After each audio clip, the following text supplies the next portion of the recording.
Արցախյան առաջին պատերազմում զինադադարի տարեդարձի օրը Ադրբեջանը ձեռնարկել է հերթական սադրանքը։ Իրավիճակը սրվել է Սյունիքում։ Մարտերի մասին լուրերը արագորեն հերքվել են։ Գորիսի փոխքաղաքապետ Իրինա Յոլյանը Facebook-յան գրառմամբ տեղեկացրել է, որ Իշխանասարի հատվածում թշնամին պետական սահմանը անցել է եւ եւս 3 կիլոմետր առաջացել դեպի Վերիշեն բնակավայր, ընդ որում հարյուրներով։ Եթե GPS-ով Սև լճի 30%-ներ թշնամունը, սրանք այնքան են իրենց արտոնյալ համարում, որ որոշել են հասնել մինչև բնակավայր եւ շուրնուխի օրինակով առաջ գնալ, գրել է նա։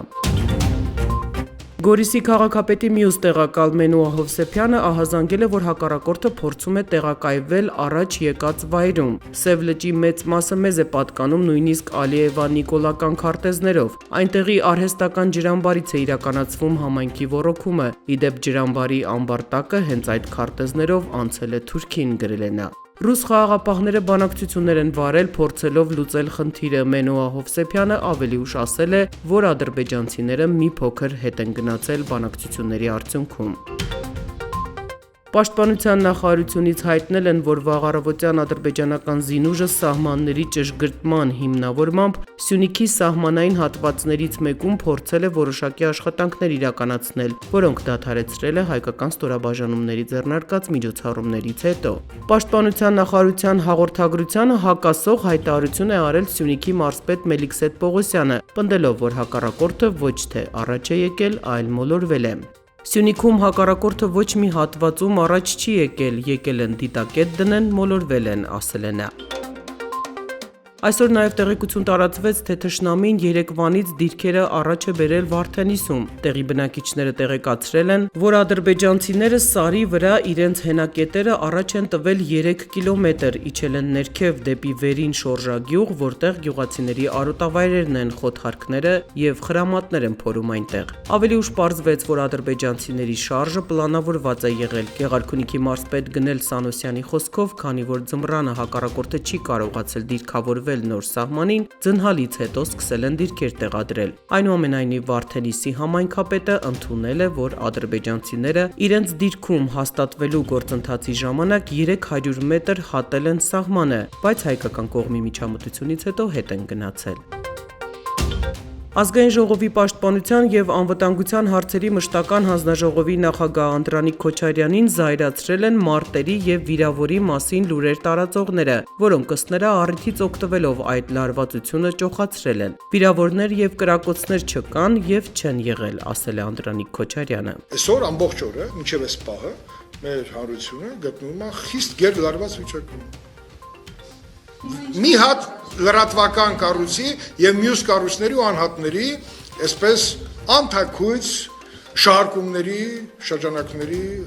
առնչությամբ։ Քոչարյանի խոսքով հիմա Սյունիքում ընթանում է լարվածության հետ կապված խնդիրների լուծման process։ Նա նաև նկատել է, սա վերջին այսպիսի դեպքը չի լինելու։ Ադրբեջանցիները եկել էին ինչ-որ բարձունքի վրա եւ ասում էին, որ մերն է այս բարձունքը, էլի են լինելու այսպիսի դեպքեր։ Միտեղ մենք ենք առաջ գնալու, իրենք են շուխուռ անելու, մյուս անգամ էլ հակառակը, ասել է Անդրանիկ Քոչարյանը։ Ջրվեժի եւ Չարբախի ավտոպարկերում ավտոբուսների եւ երթուղայինների վարորդները բողոքի ակցիա են իրականացրել եւ գործադուլ։ Նրանք բողոքել են, որ տևական ժամանակ իրենց վառելիք չի տրամադրվում, 1 ամիս է նման խնդիր ունեն եւ որոշել են իրենց ձայնը բարձրացնել։ Վարորդները հայտնել են, որ վառելիք մատակարարող ընկերությունը CPS-ն է, որը շատ վատ է մատակարարում։ Վառելիք չկա։ Ամեն առավոտյան ժամը 6:30 պետք գանք, զապրավկի հերթ սպասենք, որ նոր դուրս գանք։ 2 ժամ գիշերն ենք ուշ գնում տուն, 2 ժամ գերօգնատություն է բոլորի մոտ։ Վառելիքը չգիտենք ով է բերում, ով է սպասարկում, չկա։ Ժամեր անց քաղաքապետարանից հայտնել են, որ CPS-ի հետ քննարկում են խնդիրը լուծելու հնարավորությունը։ Իր հերթին CPS-ը պարզաբանել է վառելիքի մատակարարման դադարեցման պատճառը քաղաքապետարանի անբարեխիղճ վարքագիծն է։ Մենք վառելիք ենք տալիս, որի դիմաց ամիսներով չենք վճարվում եւ չեն ընդունում պարտքերը, ինչպես բոլորը կվարվեին նման դեպքում։ Երբ համբերության բաժակը լցվում է, ստիպված ես լինում հետևել պայմանագրի տառին, ասվում է ընկերության տարածած հայտարարությունում։ Վարչապետի աշխատակազմին անցած պատերազմական տարվա ընթացքում 363 միլիոնից ավելի դրամի պարգևավճար է տրվել, ընդ որում մի խումբ աշխատակիցներ իրենց աշխատավարձից ավելի բարձր պարգևավճարներ են ստացել։ Բացահայտումը արել է հաշվեկնիչ պալատը, ամենամեծ պարգևավճարները տրվել են դեկտեմբերին, 500 աշխատակցի վճարվել է 235.5 միլիոն դրամ։ Հաշվեկնության հեղինակները միաժամանակ արձանագրում են պարգևատրման մասին վարչապետի որոշումը հակասում է պետական պաշտոններ զբաղեցնող անձանց վարձատրության օրենքին։ Ռոբերտ Քոչարյանի գլխավորած Հայաստան դաշինքի կենտրոնական շտաբը կղեկավարի նախկին փոխվարչապետ Արմեն Գևորգյանը։ Նա արդեն համակարգում է շտաբի աշխատանքը վատ առողջության պատճառով հիվանդանոցից կամ տնից։ Երկրորդ նախագահի գրասենյակի ղեկավարը Նյուզեեմին հայտնել է, որ Հայաստան դաշինքի պաշտոնական ներկայացուցչի գործառույթները իրականացնելու է Արամ Վարդևանյանը։ Կենտրոնի համայնքապետի տեղակալ Արմեն Ազիզյանին եւ թաղապետարանի աշխատակից Արման Դավոյանին, որոնց մասնակցությամբ նախորդին թաղապետարանում ծեծկռտուք էր եղել, մեղադրանք է առաջադրվել։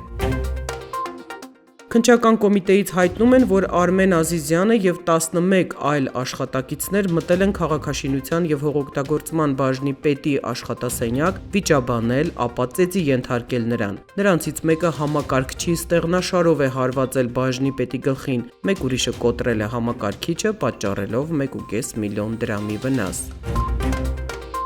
ԱԱԾ քննչական դեպարտամենտը ավարտել է բարձրաստիճան զինվորականի կատարած պետական դավաճանության գործի նախաքննությունը։ Հաղորդագրության մեջ նշվում է, որ մեղադրվողին տարիներ առաջ Վրաստանում հավաքագրել են ադրբեջանական հետախուզական ծառայությունները, որոնցից նա ստացել է առաջադրանքներ, հավաքել եւ պահել է Հայաստանի ու Արցախի արտաքին անվտանգության, զինված ուժերի սպառազինությունների մասին տեղեկություններ, թշնամուն փոխանցել փաստաթղթեր ու տեղեկություններ, ստացել վարձատրություն։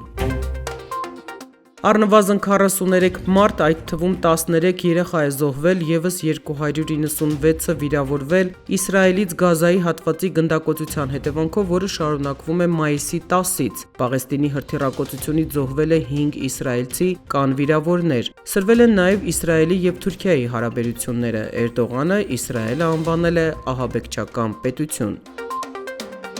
Իրանի նախկին նախագահ Մահմուդ Ահմադինեժադը առաջադրվել է հունիսին կայանալիք նախագահի ընտրություններին։ Հիշեցնենք, որ 2016-ին Իրանի գերագույն առաջնորդ Այաթոլլա Ալի Խամենեին արգելել էր նրան առաջադրվել, թեև նա այնուամենայնիվ գրանցվել էր։ Ի վերջո Պահապան խորհուրդը որակազրկել էր նրան, թեև Խամենեին ասել է, թե ոչ մի թեկնածուի դեմ չէ, բայց ընտրական խորհուրդը կրկին կարող է արգելափակել նախկին նախագահի թեկնածությունը։ Մահմուդ Ահմադինեժադը պաշտոնավարել է 2005-ից 13 թվականներին, Հայաստանի պաշտոնակից Ռոբերտ Քոչարյանի հետ բացել է Իրան-Հայաստան գազամուղը։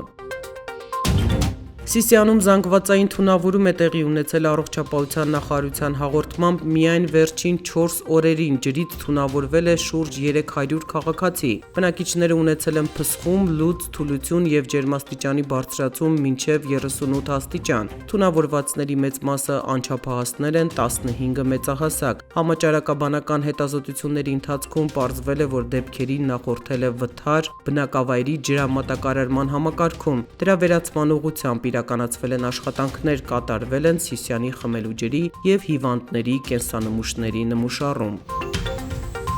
Հայաստանում նոր կորոնավիրուսով վարակվելու 354 նոր դեպք է գրանցվել, վարակվածների ընդհանուր թիվը 219.950 է։ Մեկ օրում մահացել է 21 վարակակիր, որոնցից 5-ը այլ հիվանդությունից։ Մահացածների ընդհանուր թիվը 5322 է։ Ամերիկյան դոլարի փոխարժեքը նախորդ օրվա համեմատ աճել է ու հասել 522 դրամի, եվրոյի փոխարժեքը նվազել է, կազմելով 633 դրամ, բրիտանական ֆունտի փոխարժեքը աճել է, հասնելով 738 դրամի, ռուսական ռուբլու փոխարժեքը նվազել է ու կազմել 7.3 դրամ։ Հայաստանի առանձին վայրերում մայիսի 13-ին օրվա երկրորդ կեսին սպասվում է կարճատև անձրև, հնարավոր է կարկուտ։ Օդի ջերմաստիճանը կշարունակի բարձրանալ, Երևանում տեղումներ չեն լինի, գիշերը մայրաքաղաքում կլինի 12-ից 14, վաղը ցերեկը 27-ից 29 աստիճան տաքություն։